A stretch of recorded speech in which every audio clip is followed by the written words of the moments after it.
you probably noticed I don't feel about that war the way we were told we were supposed to feel about that war, the way we were ordered and instructed by the United States government to feel about that war. You see, I'll tell you, my mind doesn't work that way. I got this real moron thing I do. It's called thinking. And I'm not a very good American because I like to form my own opinions. I don't just roll over when I'm told to. Sad to say, most Americans just roll over on command. Not me. I have certain rules I live by. My first rule, I don't believe anything the government tells me. Nothing. Zero. Nope.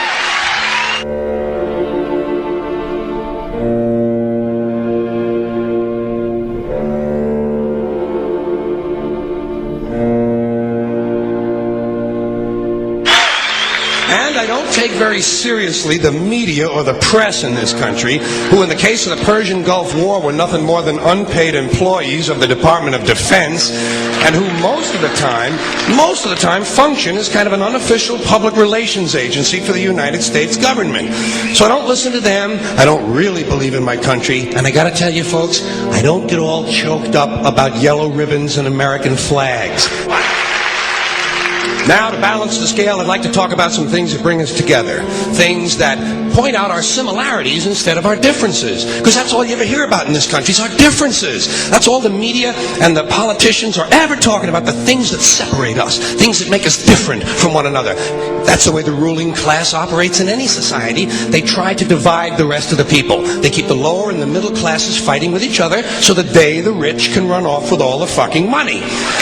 Fairly simple thing happens to work.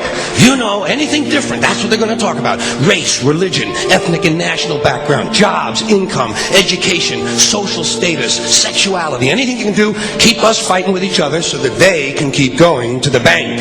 You know how I describe the economic and social classes in this country? The upper class keeps all of the money, pays none of the taxes.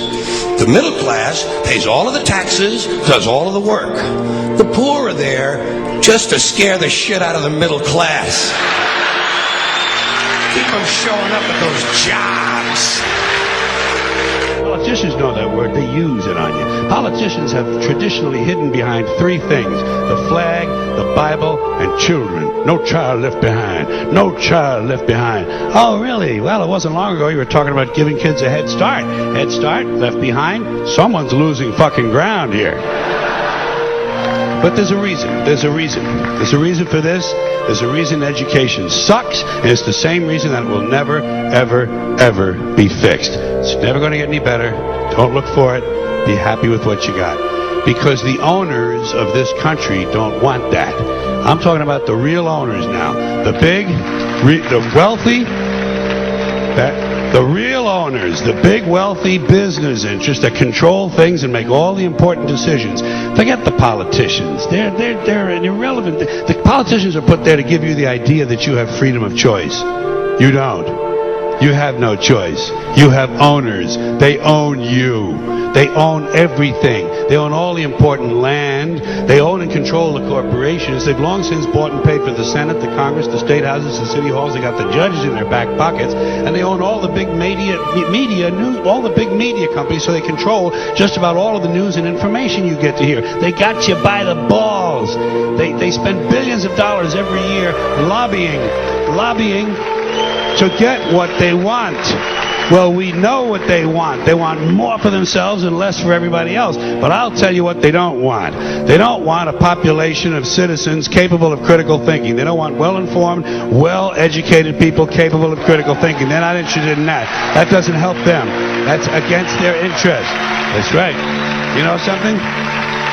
They don't want people who are smart enough to sit around the kitchen table and figure out how badly they're getting fucked by a system that threw them overboard 30 fucking years ago.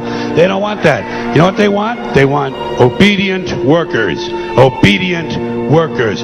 People who are just smart enough to run the machines and do the paperwork, and just dumb enough to passively accept all these increasingly shittier jobs with the lower pay, the longer hours, the reduced benefits, the end of overtime, and the vanishing pension that disappears the minute you go to collect it. And now they're coming for your Social Security money. They want your fucking retirement money. They want it back. so they can give it to their criminal friends on Wall Street. And you know something? They'll get it. They'll get it all from you sooner or later, because they own this fucking place. It's a big club, and you ain't in it. You and I are not in the big club.